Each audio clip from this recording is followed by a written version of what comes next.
Sa video natin ito mga boss, no, pag-uusapan natin yung paggawa ng firewall, roof line at saka ng property line mga boss, no. I-discuss natin step by step kung paano gawin yung mga bubong, yung firewall tsaka yung property line. Dito mga boss, no, ang una nating gagawin yung property line, no. So ang gagawin natin yung mga dimension para hindi sagabal, i-off lang natin muna, no, yung dimension na layer, no. So i-off natin para hindi maging sagabal yung dimension, no. Para mas madali. So dito sa nakikita natin ito, i-offset muna natin ng 1.5 tapos 2.4 para magawa yung property line, no. So i-offset natin, ang command is offset 1.5 tapos i-offset natin ito. Tapos mag-o-offset ulit tayo ng 2.4, no? Para yan sa property line. Offset natin sa likod, dito sa side, no? Tapos sa harap naman na nakalagay is 3 meters ito, no? 1.2, 1.2, tsaka 0.6, 3 meters yun. So i-offset muna natin tapos ipipilay natin mamaya, no? Para magawa yung property line. Ayan, no? So na-discuss ko naman yung fillet, F4 fillet. Tapos i-multiple na lang natin para mabilis. Ito yung property line ng plano natin, no? So, ayan yan. Tapos, i-offset natin ng 0.15 para magawa yung firewall. Kasi 6 inches na hollow block yan. Tapos, i-layer natin, no? Na-discuss naman natin yung layering, no? So, ito yung firewall. Tapos, ito naman yung property line, no? Ilalagay natin yung layer. So ito yon. Ito yung firewall at saka yung property line, no? Ang susunod na gagawin natin mga boss yung roof naman, no? By the way, bago po pala tayo mag-umpisa sa roof topic natin mga boss, no? Gusto ko lang pasalamatan yung mga nagbibigay sa atin ng super thanks, no? Ng views at saka ng subscribe, no, dito sa channel natin. Salamat po sa inyo. God bless po. Ang susunod na gagawin natin mga boss, no, ito ng roof o yung bubong. So dito sa roof mga boss, no, meron siyang offset na 1.2 rito, tapos 1.2 rin dito, tapos 0.6, no, from property line yan.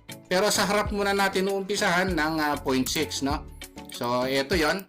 So kung titingnan natin dito, ayun yung 0.6, no. Tapos dito naman, o-offset natin ng 1.2 base dun sa plano na sinusunod natin. 1.2 rito, 1.2 rin dito, no? Tapos ipipili na naman natin, no, na multiple na lahat ng na-discuss natin command mga boss. Ginagamit natin dito, no, sa paggawa ng roof line na ito. Tapos ile-layer natin mga boss. Ito 'yon, na. So roof line ang gagamitin natin. Tapos ang susunod na gagawin natin mga boss, no, yung i-offset pa rin natin pala ito ng 1.2, no. Tapos 1.2 ito. Ayun, ito pala yung pipili natin magmula rito hanggang doon. So ang susunod yun ng 45 degrees dito, no. So ika-current layer ko lang muna X line or XL, no, tapos sa angle 45 degrees ang gagamitin natin, no. So ipipik lang natin dito. Ito 'yon, no. Tapos ito i-mirror na lang natin mga boss, no, para meron sa kabila. Ayun, no. Then fillet, no. Na yan ganyan ka-importante yung fillet mga boss na na-discuss natin yan nung previous video, no. So click lang ito. Tapos fillet dito. Tapos ito. Tapos paglalay na lang tayo rito, no, para i-connect dito sa firewall, no. So ayun 'yan. So ang susunod na gagawin natin ito naman, no, yung sa harap, no. So maglaline tayo rito. Ito 'yon, no, perpendicular. Tapos offset natin, no, ng 2.5 kabilaan, no. Dahil 5 meters ito. Ito 'yon, no. So ayan yung roof. Then ipipili ko na ngayon mga boss, no. Multiple. Ito yan, no? Tapos trim, no?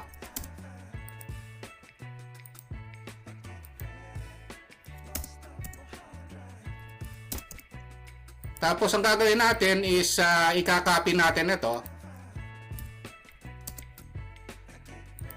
Ayan na.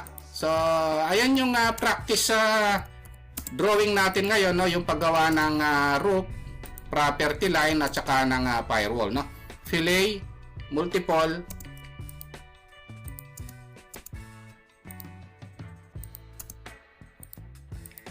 ayan, no? So, dapat nating i-practice yung mga command na na-discuss na natin before, no? So, ayan. So, gawin na rin natin mga boss itong poste nito sa harap, no? So, 0.3 by 0.3 ito, yung laki nito. Tapos, ang distance dito, na gawin natin 0.5 meters, 0.5 meters, no? So, para magawa ito, magkaroon na kayo ng idea, no? So, gawin na rin natin 0.5 na magmula rito. Ayun, hanggang dito, yung center niya. Tapos sa rectangle ang gagawin natin, no? Ilagay na lang natin dito sa labas. Tapos sa dimension, no? 0.3 by 0.3. Click. O, lagyan natin ng layer ito, no? Para column. So yung column na layer, yun ang ilagay natin.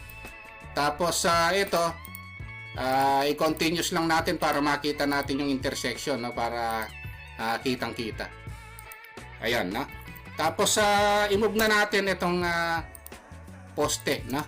So move, o pwedeng i-copy. Ayan, hawakan natin sa gitna, ilagay natin sa intersection dito. Ayan, na para accurate, gusto nyo i-zoom nyo, no? Para kitang-kita. Ayan, na. So tapos i-erase na natin itong mga guideline na yan, na. Ayan, na. So kung napapansin nyo, no? So, nagawa na natin ngayon itong firewall, tapos itong property line, at saka itong roof line, no? Idinagdag na natin yung paggawa ng poste, no? Okay, ayun lang mga boss, no? Kung nagustuhan nyo itong video natin, huwag nyo po sanang kalimutang pindutin muna pala, no? Yung subscribe dito sa maliit pa lang nating channel. Isama nyo na rin po yung like at saka notification bell. Thank you very much at God bless po sa inyong lahat.